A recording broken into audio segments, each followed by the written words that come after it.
এই এই ছবিটা যে তুমি দেখতেছো এখানে যে বিষয়গুলো লেখা আছে, আমরা আমাদের আজকের বিষয়বস্তু, আলোচনার বিষয়বস্তু আমি এইটা দিয়ে শুরু করবো, কেমন?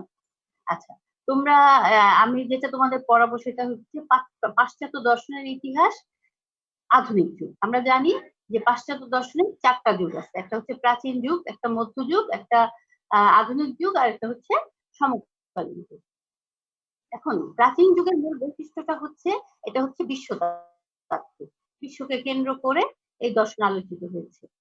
আর এটার সময়কাল ছিল 600 খ্রিস্টের জন্মের 600 বছর আগে থেকে বর্তমান 529, মানে খ্রিস্টের জন্মের পরে 529 খ্রিস্টাব্দ পর্যন্ত। এটা আমি সব ক্লাসে বলি কারণ এটা তোমাদের মনে রাখা উচিত, মানে বিষয়টা এটা তুমি পরবর্তীতে পাবে। আচ্ছা, আর মধ্যযুগে এটা ছিল কি ধর্মতাত্ত্বিক, অর্থাৎ ধর্মকে কেন্দ্র করেই তাদের আলোচনা আবর্তিত হয়েছে। এই যে প্রাচীনকাল এবং মধ্যযুগ, এই এই দুটা যুগ তোমরা পড়ে আসছো ফার্স্ট ইয়ারে, ঠিক আছে? মধ্যযুগের সময়কালটা তোমরা জানো 529 খ্রিস্টাব্দ থেকে 1400 পর্যন্ত, ঠিক আছে?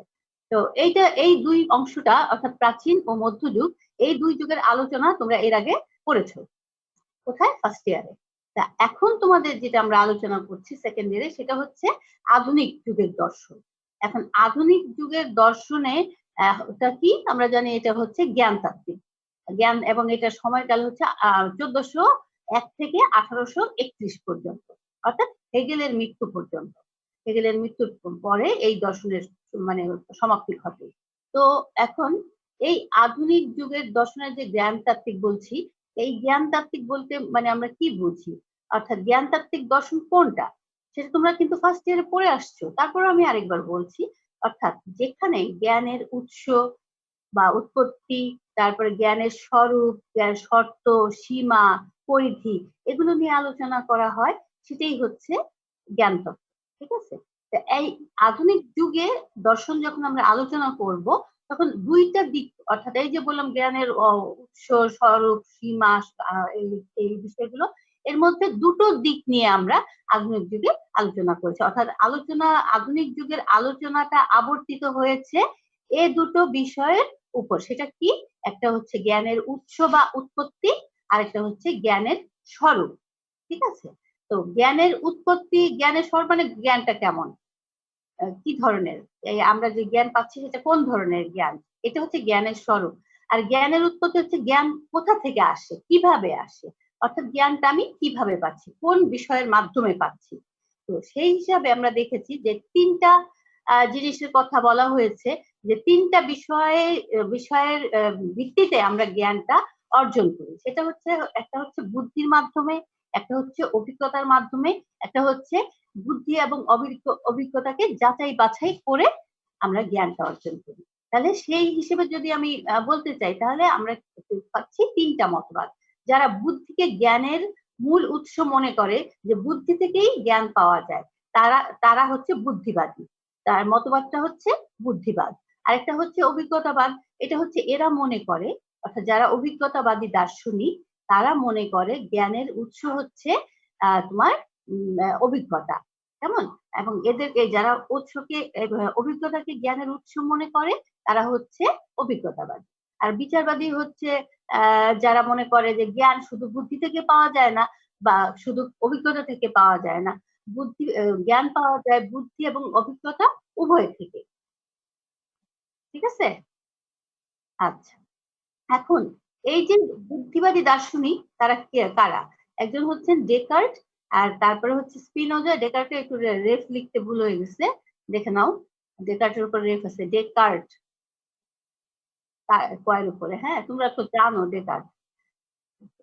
যাই হোক, ডেকার্ট, স্পিনোজা, লাইবনিজ, এই তিনজন ছিলেন হচ্ছে বুদ্ধিবাদী। ওনারা মনে করতেন যে বুদ্ধি জ্ঞানের উৎস, বুদ্ধি থেকেই আমরা জ্ঞান পাই। আর যারা অভিজ্ঞতাবাদী তাদের মধ্যে আছেন লক, বার্কলি, হিউম।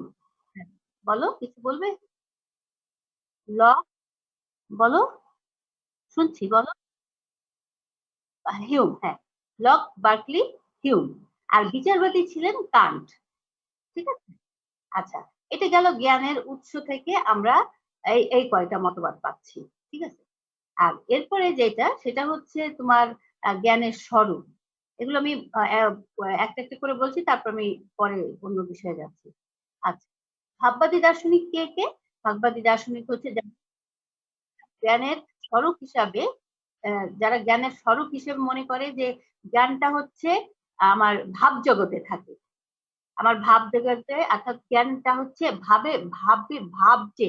এখন বলতে পারো যে ভাববাদটা মানে ভাববাদ মানে কি, মানে এটা মূল কথা হচ্ছে, ভাববাদের মূল কথা হচ্ছে জ্ঞানটা থাকে আমার মনে, ঠিক আছে? মানে জ্ঞানটা আমার ইন্দ্রিয় গ্রাহ্য, অর্থাৎ আমি যখন কোন জিনিস দেখি তখন আমার মনে যে ছাপটা ফেলে, এবং সেই মনের ভাবটাই হচ্ছে তোমার জ্ঞান। কেমন? এই দিক থেকে যদি আমরা বলি তাহলে এরা হচ্ছেন বার্কলি, কান্ট, ফিক্টে, শেলিং, হেগেল। এখন এখানে দেখো আমি বার্কলির পাশে লিখে রাখছি যে আত্মগত ভাববাদী। ভাববাদেরও প্রকারভেদ আছে। ভাববাদেরও কয়টা প্রকার আছে। একটা হচ্ছে আত্মগত ভাববাদ, একটা হচ্ছে অবভাষিক ভাববাদ, একটা হচ্ছে বস্তুগত ভাববাদ। কেমন? তো এই বার্কলি ছিলেন আত্মগত ভাববাদী। তিনি মনে করতেন যে ইন্দ্রিয় মানে আমি যখন আমার মন কোন বিষয় দেখলেই জ্ঞান হয়, আদারওয়াইজ আমার মন যদি না দেখে তাহলে মানে অর্থাৎ আমি ওইটাকে দেখবো তবেই আমার জ্ঞানটা হবে, আদারওয়াইজ আমার মনের জ্ঞানটা থাকবে না। তো এটা হচ্ছে মানে একমাত্র আমি এবং আমার আমার কথাই সত্য, মানে আমার জ্ঞানটাই সব, এই ব্যাপারটা। তারপর আছে কান্ট, উনি হচ্ছেন অবভাষিক ভাববাদ। অবভাষিক ভাববাদী হচ্ছে যে জ্ঞানটা থাকে হচ্ছে কোন বস্তুর অন্তরালে। কেমন? কোন বস্তুর অন্তরালে, অর্থাৎ আমরা কি দেখি, আমরা বাইরের অবস্থাটাকে দেখি, এবং সেই বাইরের অবস্থার মানে অন্তরালে যেই বিষয়টা থাকে সেটা হচ্ছে অজ্ঞেয় বা অজ্ঞাত, সেটা আমরা জানতে পারি না। আমরা জানি যে এটার পিছনে একটা কিছু আছে, একটা বিষয় আছে, একটা পরম তত্ত্ব আছে, কিন্তু সেটা কি সেটা আমরা জানতে পারি না। ওকে, মানে সেটা আমাদের জানার বাইরে। এই হিসাবে কান্ট কিন্তু আমরা অজ্ঞেয়তাবাদী বলি। উনি অজ্ঞেয়তাবাদী ছিলেন যে আছে কিন্তু আমি জানি না, এরকম আর কি। আমি জানতে পারি না, জানি না বলতে আমার জানার ক্ষমতা নেই, ওই পর্যন্ত আমার মানে জ্ঞান যেতে পারে না, এরকম একটা বিষয়। তো ফিক্টে সেলিং কান্টেরই অনুসারী ছিলেন, এবং এরা সবাই ছিলেন মানে মোটামুটি যে কান্ট, ফিক্টে সেলিং এর কথা বলছি, হেগেল, এরা ছিলেন সব জার্মান দার্শনিক। এবং ফিক্টে সেলিং মোটামুটি কান্টকে অনুসরণ করে তারা তাদের মতটা ব্যক্ত করেছেন। আর হেগেল ছিলেন বস্তুগত ভাববাদী, হ্যাঁ, এবং ওনার এই ভাববাদকে পরম ভাববাদও বলা হয়, আবার দান্দিক ভাববাদও বলা হয়। কেমন? সেটা আমরা যখন ইয়ে পড়বো, হেগেল পড়বো, তখন আমরা আরো ডিটেলে এই বিষয়ে জানতে পারবো। আর বাস্তববাদীর মধ্যে রকমের বাস্তববাদ আছে, 4 ধরনের বাস্তববাদ আছে। সরল বাস্তববাদ, প্রতিরূপী বাস্তববাদ, তারপর তোমার নব্য বাস্তববাদ, সবিচার বাস্তববাদ। এখন এই যে আহ, এখানে আমরা কেবলমাত্র প্রতিরূপী বা প্রতীকী বাস্তব পড়বো, যার মূল হোতা বা মূল প্রবক্তা হচ্ছেন জন লক। কেমন? তাহলে বাস্তববাদের মধ্যে আমরা কেবল লককে পড়ছি, আর ভাববাদের মধ্যে আমরা মোটামুটি এই কয়েকজন পড়তেছি, বার্কলি, কান্ট, ফিক্টে, শেলিং। অর্থাৎ আমরা যারা যা পড়বো, যেমন আরো দুই একজন আছেন, অভিজ্ঞতাবাদী আরো দুই একজন তাদের, হ্যাঁ, কথা আমি বললাম এতক্ষণ, এরা সবাই হচ্ছে আমাদের আলোচ্য বিষয়, ঠিক আছে? আমাদের পড়ার বিষয়। আমরা এই আধুনিক দর্শনে এদের সম্পর্কে জানতে পারবো, এদের বক্তব্য কি সেটা সম্পর্কে জানতে পারবো। আচ্ছা, এছাড়া আরেকটা জিনিস হচ্ছে যে আধুনিক দর্শনের এই যে দার্শনিকদের আমরা আলোচনা করব, এদের ভিত্তিতেই কিন্তু আধুনিক দর্শনের বৈশিষ্ট্য নির্ধারিত হয়েছে। কেমন? যেমন আধুনিক দর্শনের বৈশিষ্ট্যগুলো তোমরা একটু দেখে নাও, একবার চোখ বুলাও, সেখানে এই বিষয়গুলো তোমরা পড়েছো আমার ধারণা। দেখে নাও একটু কি কি আছে, আমি একটু পড়ে দেই, আমি ডিটেল বলবো না, আমি একটু পড়ি আগে, তারপর পরে এই বিষয়ে আলোচনা করবো। বৈজ্ঞানিক দৃষ্টিভঙ্গি, ব্যক্তি স্বাতন্ত্রতা, তারপর হচ্ছে প্রভাব মুক্ত, প্রাকৃতিক, আন্তর্জাতিকতা, যৌক্তিক, বৌদ্ধিক, তারপর হচ্ছে জ্ঞান বিদ্যার আলোচনা, কল্যাণকামী, বিশ্লেষণাত্মক, নবজাগরণ, ব্যবহারিক প্রয়োগ, নিসর্গবাদী, কুসংস্কার মুক্ত, ভাষাগত বৈশিষ্ট্য। এই বিষয়গুলো আমরা পাচ্ছি, এই যে বৈশিষ্ট্যগুলো, কেউ কথা বলতে চাচ্ছ? আচ্ছা, তো এই বৈশিষ্ট্যগুলো আমরা পেয়েছি কিন্তু এদের দর্শন থেকেই। যে কয়েকজন দার্শনিকের কথা আমি এই মুহূর্তে বললাম, এদের সবার আলোচনা থেকে আমরা এগুলো পেয়েছি। তো এখন আমি এই বিষয়টা, অর্থাৎ পাশ্চাত্য দর্শনের ইতিহাস আধুনিক যুগ, যেটা তোমরা প্রথম পত্র হিসেবে পড়ছো সেকেন্ড ইয়ার, তাই না? প্রথম পত্র হিসেবে পড়ছো না, নাকি ইয়া পড়ছো, কি বলে, কান্টে, না এরপর আছে কান্টিউ। আচ্ছা, এখন বলো আমাকে যে এই যে আধুনিক দর্শনের যে আলো, আমরা দুজন পড়াচ্ছি, হ্যাঁ, একজন হচ্ছেন মনির স্যার আর হচ্ছেন আমি। তো আমাদের দুজনের মধ্যে আমাদের সিলেবাস ভাগ করা আছে। এখন তোমরা বলো তো স্যার কি কি পড়িয়েছেন, আমি বুঝতে পারবো যে আমি কোথা থেকে শুরু করব। আমি একটু তোমাদের কাছ থেকে শুনে নিই কি কি বিষয় পড়ানো হয়েছে, তারপর আমি জানতে চাচ্ছি এর মধ্যে কোন কোন দার্শনিকের মানে পড়া তোমাদের স্যারের সাথে শেষ হয়েছে, বলো একজন বলো। আচ্ছা, আফরোজা বলো। আফরোজা আনমিউট করে আমার প্রশ্নের উত্তর দাও। জি ম্যাম। আচ্ছা, আর বলো, এই যে জ্ঞানের উৎপত্তি সম্পর্কে যে মতবাদগুলো বললাম, এই মতবাদ হচ্ছে একটা বুদ্ধিবাদ। এর মধ্যে আছেন ডেকার্ট, স্পিনোজা, লাইবনিজ। এখন কি প্রশ্ন এখান থেকে? ম্যাম আমি ডেকার্টও পড়ছি, স্পিনোজাও পড়ছি। Descartes, Spinoza, good. আর সেটা বলছে, তাহলে এখান থেকে তোমাদের লাইবনিজটা বাকি আছে, তাই না? জি ম্যাম। এখান থেকে তোমাদের লাইবনিজটা বাকি আছে। ম্যাম একটা কোশ্চেন করতাম, ম্যাম আমাদের আধুনিক দর্শনে কি এগুলো আছে আবার? আধুনিক দর্শন, আধুনিক দর্শনে কি এগুলো আছে? হ্যাঁ ম্যাম ফার্স্ট ইয়ারেও তো আমাদেরকে এগুলো পড়ানো হয়েছিল। আচ্ছা, এবার একটা কথা বলি, সেটা হচ্ছে ফার্স্ট ইয়ারের সাথে সেকেন্ড ইয়ারের এই পেপারের মজার ব্যাপার মানে তোমার হচ্ছে উল্টো, কিন্তু মতবাদ গুলো পড়ানো হয়েছে।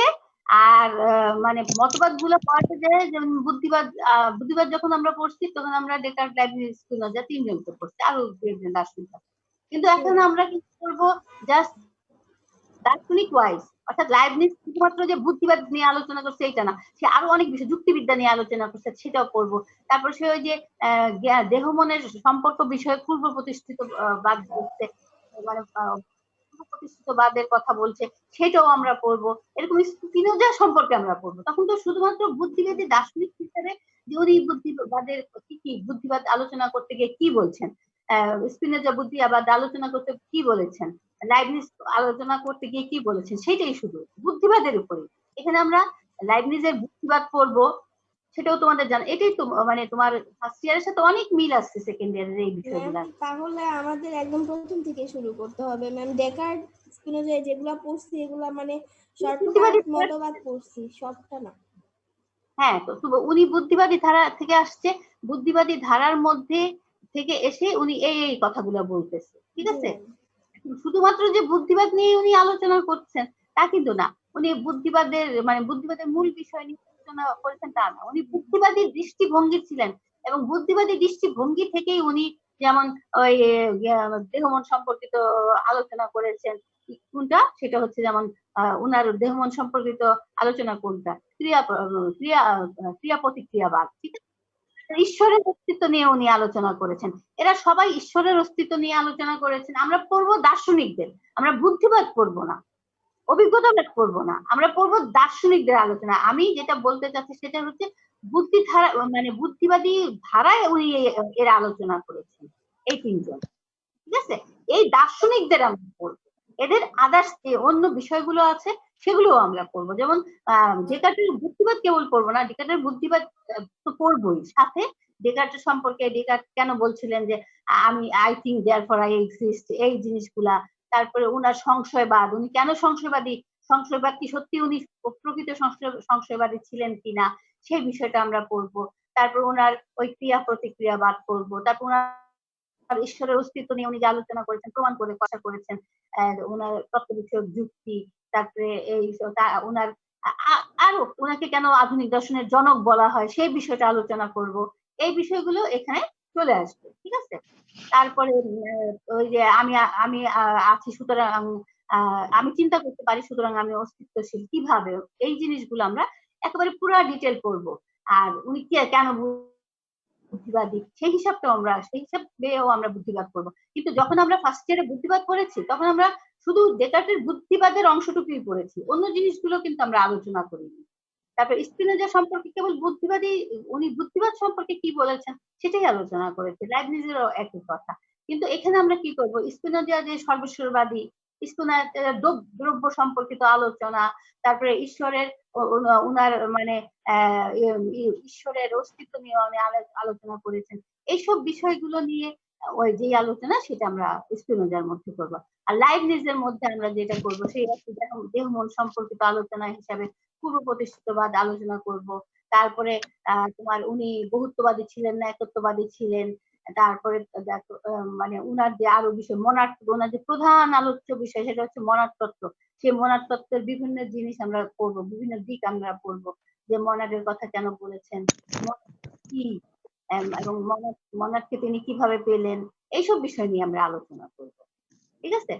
এখানে আমরা ওখানে আমরা মতবাদ আলোচনা করেছি, এখানে আমরা দার্শনিক আলোচনা করব, দার্শনিকদের নিয়ে আলোচনা করব, তাদের মত বিভিন্ন বিষয় সম্পর্কে তাদের মতামত নিয়ে আলোচনা করব, ঠিক আছে? এই জন্য তোমার মনে হচ্ছে যে ফার্স্ট ইয়ারে তোমরা এইগুলাই পড়ছি, ফার্স্ট ইয়ারে তুমি শুধু বুদ্ধিবাদ করেছো, ঠিক আছে? তো এইটাই যেমন তোমরা এই যে ভাববাদ, ফার্স্ট ইয়ারে তুমি ভাববাদ পড়েছো, বাস্তববাদ পড়েছো, কিন্তু বার্কলির অনেক জিনিস আছে, আত্মগত ভাববাদ, আর এছাড়াও কিছু কিছু কিছু বিষয় আছে। কান্টের তো হিউজ, মনে করো তার ভাববাদ, তারপর তো উনি অবভাষ সত্তার মধ্যে কিভাবে পার্থক্য করলেন, তারপর ওনার দেশকাল সম্পর্কে উনি কি ধারণা দিয়েছেন, তারপরে তোমার এই বৌদ্ধিক প্রকারের কথা বলেছেন। এই যে এরকম যত অন্যান্য অনেক বিষয় নিয়ে আলোচনা আমরা করবো। তারপরে হেগেলের যে দান্দিক বস্তুবাদ, পরম ভাববাদ বা বস্তুগত ভাববাদ কি, এই বিভিন্ন দিক নিয়ে আমরা আলোচনা করবো, ঠিক আছে? তো এই হচ্ছে। আর তোমার ওখানে বাস্তববাদে আমরা লককে নিয়ে আলোচনা করবো। লকের এখানে অভিজ্ঞতাবাদে তোমরা যা অভিজ্ঞতাবাদে তুমি যা পেয়েছো, তুমি লকের বাস্তববাদী দৃষ্টিভঙ্গি থেকে কিন্তু কিছুটা অন্য আরো কিছু জিনিস এখানে সংযুক্ত হবে। লকের বাস্তববাদে আমরা আরো অন্য জিনিস পাবো, বাস্তববাদের মূল দিকটা ফুটে উঠবে সেখানে। তুমি যে প্রতিরূপী বাস্তববাদী সেইখানে মূল রূপটা ফুটে উঠবে, যেটা আমরা অভিজ্ঞতাবাদে অনেক জিনিসই করি না, আমরা সহজে সহজে ধারণা পেয়েছি। তারপর উনি কিভাবে জ্ঞান তাত্ত্বিক দিক থেকে আলোচনা করেছেন, অভিজ্ঞতাকে, যে অভিজ্ঞতা থেকে আমরা কিভাবে জ্ঞান পাই, জ্ঞানটা মানে কিভাবে আসে অভিজ্ঞতা থেকে, সেই বিষয়গুলো পাই। একইভাবে হিউমের তো অনেক বিষয়ই আছে, সংশয়বাদ, তারপর তোমার আত্মসত্তা, তারপর তোমার উনি তো ছিলেন একেবারে মানে কি বলে মানে ঈশ্বর সম্পর্কে উনি যে ধারণা দিয়েছেন সেগুলো, এই বিষয়গুলো আমরা এখানে করবো, ঠিক আছে? তো এই জন্য তোমরা মনে করো না যে একেবারে এটা ও বুদ্ধিবাদ করলেই তো হয়ে যাবে, কত এর আগে তো আমি পড়েছি, তাহলে আর আলাদা করে কি দরকার, বুদ্ধিবাদের মধ্যে তো আমি লাইব্রেরিজ পড়েছি, বিষয়টা কিন্তু তেমন না। ক্লিয়ার? ক্লিয়ার, বুঝতে পেরেছো? আচ্ছা, তা এখন তো আধুনিক দর্শনের বৈশিষ্ট্যগুলোর কথা আমি বললাম, এগুলো তো তোমাদের পড়া হয়ে গেছে তাই না? এগুলো তোমরা পড়েছো না? আধুনিক দর্শনের বৈশিষ্ট্যগুলো করার প্রয়োজন আছে? উত্তর দাও। আধুনিক, হ্যাঁ, আধুনিক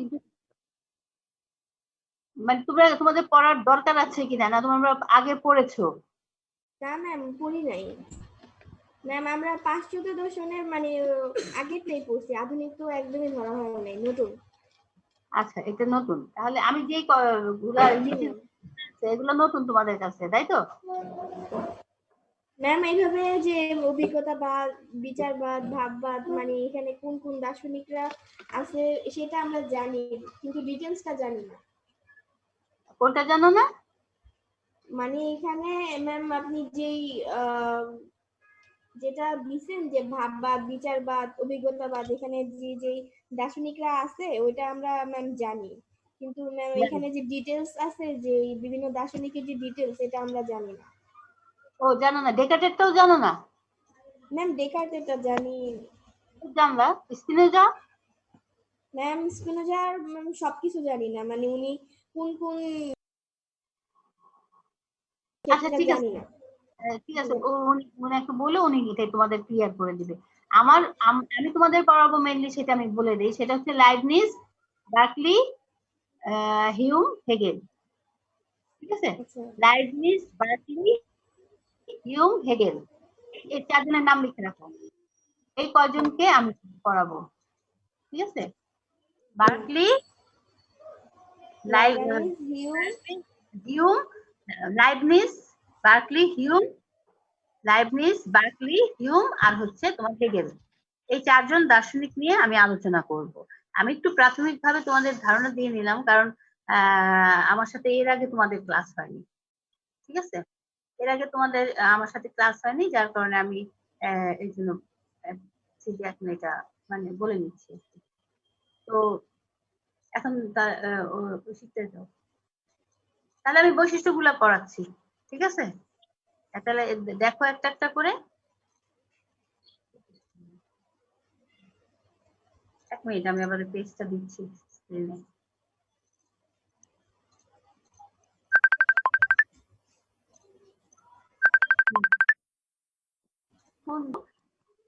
এখানে আছে বৈজ্ঞানিক দৃষ্টিভঙ্গি। আমরা কি দেখেছি মধ্যযুগে? ওখানে ছিল কি, ধর্ম দ্বারা প্রভাবিত ছিল, তাই না? ধর্মীয় দৃষ্টিভঙ্গি নিয়ে আলোচনা করা হচ্ছে সব জিনিস। এখানে আমরা আধুনিক যুগে পাচ্ছি বৈজ্ঞানিক দৃষ্টিভঙ্গি, অর্থাৎ যে আলোচনাটা দার্শনিকরা করেছেন তারা সবাই মানে বৈজ্ঞানিক দৃষ্টিভঙ্গি থেকেই করেছেন, এবং তারা ধর্ম দিয়ে ধর্ম দ্বারা প্রভাবিত ছিলেন না।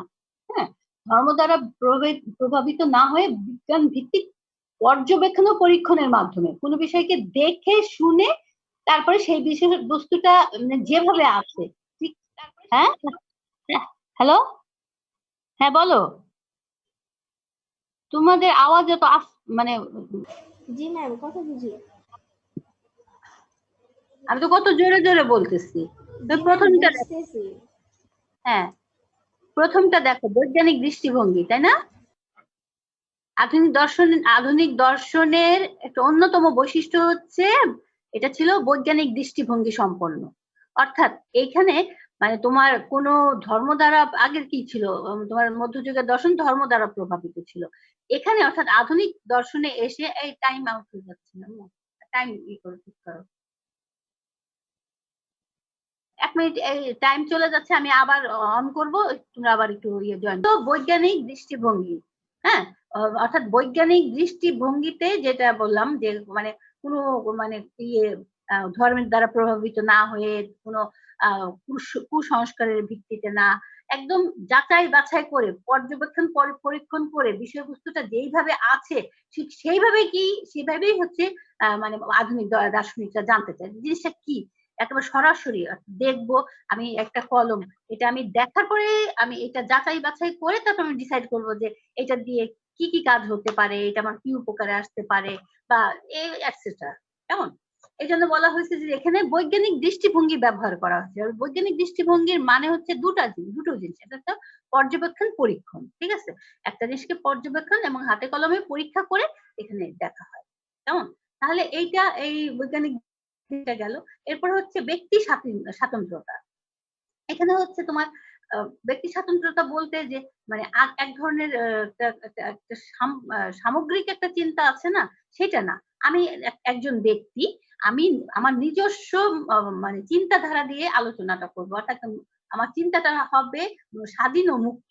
ঠিক আছে, এই পূর্ব ধারণা দ্বারা আমি প্রভাবিত হব না। আচ্ছা, পূর্বে যেমন যারা যা বলেছিল তাদের দ্বারা প্রভাবিত না হয়ে আমি আমার মতো করে কোনো বিষয়কে দেখবো। ঠিক আছে, যেমন আমি একটা উদাহরণ দেই, সেটা হচ্ছে যেমন আগে ধারণা করা হতো যে তোমার কে ওই যে ইয়ের সময় কোপার্নিকাসেরও আগে আগে বিশ্বাস করা হতো যে সূর্য হলো পৃথিবীর চারিদিকে ঘোরে। যেমন কারণ সূর্যকে আমরা এখান থেকে একদিক থেকে অন্য দিকে চলে যেতে দেখি। ঠিক আছে, সেই হিসেবে সূর্য হচ্ছে পৃথিবীর স্থির, সূর্য পৃথিবীর চারিদিকে ঘোরে।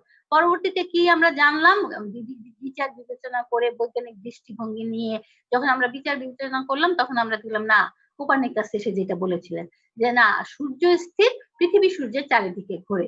ঠিক আছে, তাহলে এটা হচ্ছে ব্যক্তি স্বাতন্ত্র্য, আমার নিজস্ব স্বাধীন চিন্তা দিয়ে আমি কোনো বিষয় মানে কোনো বিষয়কে জাজ করব, কোনো বিষয়কে পরীক্ষা করব, এবং তারপরে পরীক্ষা নিয়ে তারপরে ওইটা সম্পর্কে আমি জানবো। অর্থাৎ এই ব্যক্তি স্বাতন্ত্র্যটা আমার ছিল, মানে এখানে আধুনিক দর্শনে মানে রয়েছে। তারপর হচ্ছে প্রভাব মুক্ত। এখানে প্রভাব মুক্ত বলতে যে প্রথা প্রতিষ্ঠান, যে কোনো প্রথা বা প্রতিষ্ঠান দিয়ে মানে প্রভাবিত না। যেমন এক সময় ছিল তোমার মানে কোনো একটা আগেকার দিনের আলোচনা হতো, কোনো বিভিন্ন প্রথা ছিল না, যেমন যেমন বলা হতো, যেমন ধরো একটা বিষয় যে পিথাগোরাস বলেছিলেন যে আগুন আগুন ছুরি দিয়ে আগুনের উপরে মানে নাড়াচাড়া করবে না, তারপরে তুমি তুলাদণ্ডকে পার হবে না। হ্যাঁ, এর অর্থ হচ্ছে যে এই ধরনের কথাবার্তা, এটা প্রথা ছিল। যেমন এই পিথাগোরাসদের প্রথা ছিল এরকম, তোমরা জানো, ফার্স্ট ইয়ারে পড়ে আসছো যে কি এইসব খাবার খাওয়া যাবে না, এইসব খাবার খাওয়া যাবে, মনে আছে তো ওগুলা? পিথাগোরাস যে কতগুলা বিধি নিষেধ দিয়ে দিয়েছিলেন। এরকম কোন প্রথা দ্বারা এই দর্শন প্রভাবিত না, এক কথা। দ্বিতীয় কথা, রাষ্ট্রের রাষ্ট্র দ্বারাও আধুনিক দর্শন প্রভাবিত না, যেটা আমরা মধ্যযুগে দেখেছি যে রাষ্ট্র বলতে তখন আমরা যেটা বুঝতাম যে যারা ওখানে রাষ্ট্রীয় কার্যক্রম কারা করত, ধর্মীয় নেতারা, ধর্মীয় নেতা মানে পোপ, তারপর তোমার বিভিন্ন পাদ্রী, মানে পাদ্রী, তারা দ্বারা, অর্থাৎ সেটা ছিল তোমার গির্জা কেন্দ্রিক। ঠিক আছে, শাসন ব্যবস্থাটা মধ্যযুগে ছিল গির্জা কেন্দ্রিক। এই যে গির্জা কেন্দ্রিক তোমার শাসন ব্যবস্থা, অর্থাৎ এই যে রাষ্ট্রীয় একটা প্রভাব, সেটা হচ্ছে সবার মধ্যে ছিল যে এইভাবে তোমাদেরকে চিন্তা করতে হবে, এইভাবে চিন্তা করে আলোচনা, এই বিষয়গুলোর উপর তোমাকে চিন্তা করতে হবে। হ্যাঁ, তো এরকম কোন প্রথা বা প্রতিষ্ঠান দ্বারা প্রভাবিত ছিল না। এই জন্য আমরা বলি আধুনিক দর্শন হচ্ছে যে কোনো প্রভাব মুক্ত, প্রথা প্রতিষ্ঠানের প্রভাব মুক্ত। তারপর হচ্ছে প্রাকৃতিক, অর্থাৎ এই দর্শন কোনো অতি প্রাকৃত কোনো বিষয় বা মানে প্রাকৃতিক কোনো বিষয় নিয়ে আলোচনা করে না। প্রাকৃতিক বস্তু যেটা আমি দেখতে পাচ্ছি চোখে, সেই বিষয়গুলো নিয়ে কিন্তু তারা আলোচনা করে। আচ্ছা, তারপর হচ্ছে আন্তর্জাতিকতা। আন্তর্জাতিকতা মানে হচ্ছে এটা একসময় দর্শনটা ছিল কি একটা এলাকা ভিত্তিক। যেমন যেমন আমরা দেখেছি আইনের দর্শন একটা এলাকার মধ্যে সেটা মানে আলোচনা হয়েছে, সেখানে যে কজন লোক আছে তারা আলোচনা করছে। মালয়েশীয়রা, সরি, এলিয়াটিকরা, এরা কয়েকজন একটা সম্প্রদায় এরকম ছিল। কিন্তু কেন এটা এরকম ছিল? কারণ তখন কিন্তু মানে এক দেশ থেকে আরেক দেশের সাথে আদান প্রদানের কোনো ব্যবস্থা ছিল না, অর্থাৎ মিডিয়া ছিল না, মানে মিডিয়া দিয়ে যে এক দেশের দর্শন আরেক দেশে পৌঁছাবে এরকম কোনো ব্যবস্থা ছিল না। কিন্তু বর্তমানে কি হয়েছে যে আমরা আমাদের দার্শনিক চিন্তাধারা আদান প্রদান করতে পারি। যেমন আমরা এখন আমি জার্মানের দর্শন জানি, আমি ব্রিটিশদের দর্শন জানি, আমি আমেরিকানদের দর্শন জানি। কেন জানি? আমাদের মধ্যে আদান প্রদানের ব্যবস্থা আছে। ঠিক আছে, তো সেই জন্য বলা হয়েছে যে এই দর্শনটা হচ্ছে আন্তর্জাতিকতা সম্পন্ন, অর্থাৎ আন্তর্জাতিকতা জাতীয় এবং বিশ্বজনীন বলা যায় এটাকে। এটা আমরা আমাদের মানে আমাদের ভিতরে, আমাদের দেশেই একজনের সাথে আরেকজনের আলোচনা হচ্ছে এইসব বিষয় নিয়ে, আবার একইভাবে আমাদের দেশের দর্শন অন্য জায়গায় যাচ্ছে, অন্য জায়গার দর্শন আমরা পাচ্ছি, এরকম আর কি। এই জন্য এটাকে আন্তর্জাতিকতা বলা হয়। আর যৌক্তিক হচ্ছে যে এই দর্শনের মূল বিষয় হচ্ছে যৌক্তিক। যৌক্তিক একই সাথে বৌদ্ধিকের কথাও বলতে পারি, মানে বুদ্ধি দিয়ে, মানে যুক্তি দিয়ে, কোন একটা জিনিসের যুক্তি দিয়ে এখানে আলোচনা মানে বিষয়টা ব্যাখ্যা করা হয়েছে। অর্থাৎ এখানে প্রাধান্য পেয়েছে ধ্যান ধারণা, মানে ধ্যান অর্থাৎ আমার চিন্তা চেতনা, তারপরে তোমার বুদ্ধি, তারপরে যুক্তি, এগুলা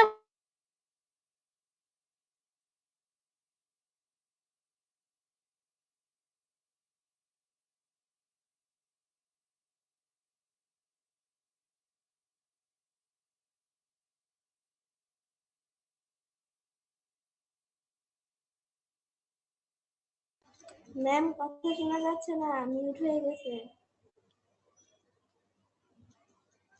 তো তাহলে গেল কোনটা, যে আমরা যৌক্তিক এবং বৌদ্ধিক দিক থেকে যৌক্তিক এবং বৌদ্ধিক দিক থেকে কথা কি বলেছিল, যে এখানে হচ্ছে আমার চিন্তা, চেতনা, ধ্যান, ধারণা, বুদ্ধি, যুক্তি, এই বিষয়গুলোকে প্রয়োগ করে আমি আমার কি বলবো, আমার মানে বিষয়বস্তু আলোচনা করেছি এবং সেটা থেকে জ্ঞান অর্জন করা হয়েছে। তারপর আছে জ্ঞান বিদ্যা, অর্থাৎ এখানে মূলত জ্ঞান বিদ্যার আলোচনা হয়েছে। এজন্য আমরা শুরু থেকেই জানি যে জ্ঞান বিদ্যা, যেখানে আছে জ্ঞানের শর্ত, সীমা, উৎস, বৈধতা, তারপরে তোমার জ্ঞানের বিভিন্ন দিক নিয়ে এখানে আলোচনা হচ্ছে। তারপর হচ্ছে কল্যাণকামী, এই আধুনিক দর্শন হচ্ছে মানবতাবাদী। ঠিক আছে, এখানে মানবতাবাদী বলতে এখানে আমরা বলছি যেখানে মানুষকে, মানবতাবাদী বলতে এখানে বোঝাচ্ছে, হ্যালো, হ্যাঁ, যেটা বোঝানো হচ্ছে সেটা হচ্ছে আধুনিক দর্শন হচ্ছে মানবতাবাদী। আচ্ছা, কেন মানবতাবাদী বলতে হচ্ছে এখানে কেবলমাত্র যে বিষয়বস্তুর মানে খালি মানে জ্ঞানের বিষয়বস্তুতে খালি বাস্তব বাইরের অভিজ্ঞতা জগতের বিষয় আছে তা কিন্তু না, এখানে মানুষের কল্যাণ নিয়েও আলোচনা করা হয়েছে। অর্থাৎ মানুষের ভালো মন্দ, মানে ভালো মন্দ, তারপরে এই মানে নৈতিকতা, অর্থাৎ মূলত নৈতিকতার দিকটাও এখানে কিন্তু আলোচনা হয়েছে। নৈতিক বিষয়টাও, যেটা মানুষের কল্যাণের কাজ করবে, কোন জিনিসটা মানুষের জন্য ভালো, কোনটা খারাপ, এই জিনিসগুলো নিয়েও কিন্তু আলোচনা হয়েছে। কাজে এই দিক থেকে আমরা এখানে দেখি যে নৈতিক আলোচনাটা আধুনিক দর্শনে অনেক বেশি প্রাধান্য পেয়েছে। ঠিক আছে, আচ্ছা, তারপর আছে বিশ্লেষণাত্মক। এইখানে হচ্ছে মজার বিষয়, এখানে হচ্ছে আমরা যে বিষয়গুলো আলোচনা করব সেগুলোকে বিশ্লেষণ করে করা হয়।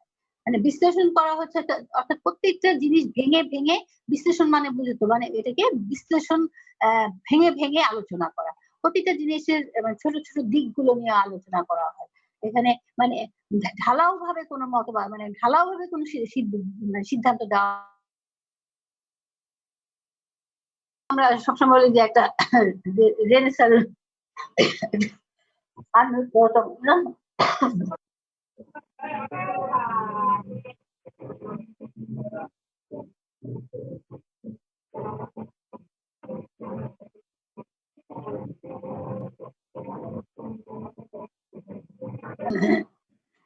নবজাগরণের কথা বলতেছিলাম। নবজাগরণে যেটা হচ্ছে, যেটা তো নতুন একটা ধারা শুরু হলো। যেমন ধরো আমরা যখন এক সময় মানে ওই যে কি বলে মানে টিভি দেখতাম, টিভির মধ্যে সবকিছু দেখতাম, বা আমাদের যখন কি বলে যে ল্যান্ড ফোন ছিল, হঠাৎ করে কি হলো, মোবাইলের আবিষ্কার হলো, মোবাইল চলে আসলো। তাহলে এখানে একটা নবজাগরণ হলো না, নতুন একটা ধারা, নতুন একটা বিষয়ের মানে ধারা আমাদের মধ্যে চলে আসলো। এই ধারাটাকেই বলা হয় নবজাগরণ, একটা নবজাগরণ সৃষ্টি হলো। অর্থাৎ যখন আমাদের ল্যান্ডলাইন ছিল তখন কিন্তু ল্যান্ডলাইন দিয়ে অনেক কিছুই করা যেত না। এখন আমরা কি করছি, যে হঠাৎ করে মোবাইল পেয়ে যে সবার হাতে মোবাইল, যেখান থেকে সেখান থেকে কথা বলা যায়, ঘরে বসে বসে বসে কথা বলার কোনো দরকার নাই, মানে একটা নতুন কিছু আসলো। তো এরকম যে মধ্যযুগের যে ধর্মীয় বিচার বিবেচনা ছিল তা থেকে একদম সম্পূর্ণ নতুন একটা ধারায় আমরা চলে আসলাম, সম্পূর্ণরূপে অন্য একটা ধারায় চলে আসলাম। সেখানে কি হলো, যে ধর্মের প্রভাব থেকে মুক্ত হয়ে একটা নতুন ধারার সূচনা হলো, অর্থাৎ অন্য একটা ধারায় আলোচনা শুরু হলো। এটাকেই বলা হয় নবজাগরণ। এই নবজাগরণের এই সূচনা হয়েছিল এখানে। আচ্ছা, তারপরে হচ্ছে ব্যবহারিক প্রয়োগ, অর্থাৎ আমরা যে বিষয় নিয়ে আমরা জ্ঞানটা চর্চা করতেছি সেই বিষয়টা আমরা ব্যবহারিক কাজে আমরা প্রয়োগ করতে পারি। অর্থাৎ আমি যেটাকে জানলাম সেই বিষয়টা কখনো আমার প্রয়োজন হলে বাস্তব ক্ষেত্রে সেটাকে আমি প্রয়োগ করতে পারবো। তাহলে এটা গেল। তারপর নিসর্গবাদী বলতে হচ্ছে যে এখানে মানে নিসর্গ বুঝতে মানে জাস্ট প্রাকৃতিক জগৎটা, এই মানে অতীন্দ্রিয়, অতি প্রাকৃত, এই বিষয়গুলোকে বাদ দিয়ে আমরা কি বললাম, জগৎ নিয়ে, মানে জগতের যে প্রাকৃতিক জগৎটা, সেই প্রাকৃতিক জগৎটা আমাদের আলোচনার মধ্যে আমরা নিয়ে আসলাম। এই জন্য বলা হয় যে এটা হলো প্রাকৃতিক, অর্থাৎ প্রাকৃতিক বিষয় নিয়ে এখানে আলোচনা, প্রকৃতিকে নিয়ে, প্রকৃতিকে উপজীব্য করেই এই আলোচনাটা আধুনিক দর্শনের আলোচনা হয়েছে। আর এখানে কুসংস্কার মুক্ততা, এটা তো বুঝাই যাচ্ছে যে তারা কোনো কুসংস্কার, ধর্মীয় কুসংস্কারে বিশ্বাসী ছিলেন না। তাদের মূল বিশ্বাস ছিল যুক্তি এবং প্রজ্ঞা, অর্থাৎ বুদ্ধি, ধ্যান ধারণা, যুক্তি, এই বিষয়গুলো তারা মানে চিন্তা, এই বিষয়গুলো নিয়ে তারা কিন্তু তাদের মূল মানে এই বিষয়গুলি কিন্তু তাদের আলোচনায় প্রয়োগ করেছে, ঠিক আছে। এই বিষয়গুলোর ভিত্তিতে তারা আলোচনা করেছে, এই জন্য তারা কোনো কুসংস্কার মানে কুসংস্কারের ভিতরে ছিলেন না, তারা ছিলেন কুসংস্কার মুক্ত। লাস্ট যেটা সেটা হচ্ছে ভাষাগত বৈশিষ্ট্য। ভাষাগত বৈশিষ্ট্য হচ্ছে মানে একটা নির্দিষ্ট ভাষায় শুধু এই দর্শন যা মানে তোমার আলোচিত হয়েছে বা লিখিত হয়েছে, লেখা হয়েছে, রচিত হয়েছে তা নয়। এখানে সব ধরনের ভাষারই এখানে প্রয়োগ দেখা যায়। যেমন ইংরেজি, ল্যাটিন, জার্মান ভাষায় বিভিন্ন মানে বই এখনো রচিত হচ্ছে। এই জন্য আমরা কি করি যে আমরা বিভিন্ন ভাষা থেকে যারা যেই ভাষাটা জানে সেই ভাষা থেকে তারা ওই দর্শনটা আয়ত্ত করতে পারছে। এবং অনেক সময় এখানে অনেক অনুবাদের ব্যাপার আছে, আধুনিক দর্শনে অনেক অনুবাদ হয়েছে, অনেক মানে অন্য ভাষা থেকে, ল্যাটিন ভাষা থেকে ইংরেজিতে এসেছে। কি আমরাই তো বাংলায় পাচ্ছি অনেক বইপত্র পাচ্ছি। যেমন তোমরা যে লজিক পড়তেছো, এই লজিকটা হচ্ছে কপি মানে বাংলায় কপি করা হয়েছে। তারপরে তোমার ওইটার মানে এরকম ল্যাটিন ভাষার অনেক বই কপি করা হয়েছে। তো এভাবে ল্যাটিন থেকে ইংরেজিতে, ইংরেজি থেকে বাংলায়, এরকম আমাদের কিন্তু অনেক মানে কপি মানে অনুবাদের বই আছে। তো এসব জিনিস অনুবাদ করা হয়েছে, এই জন্য ভাষাগত একটা বৈশিষ্ট্য এই দর্শনের ছিল, ঠিক আছে। তো এই হচ্ছে মোটামুটি আধুনিক দর্শনের বৈশিষ্ট্যগুলো। তো যাই হোক, এখন এইটুকু তো তোমরা তো বুঝতে পারছো, তাই না? এখন তোমাদের কোনো প্রশ্ন থাকলে সেটা আমাকে বলতে পারো, একজন একজন করে আনমিউট করে বলো। তো বলবে?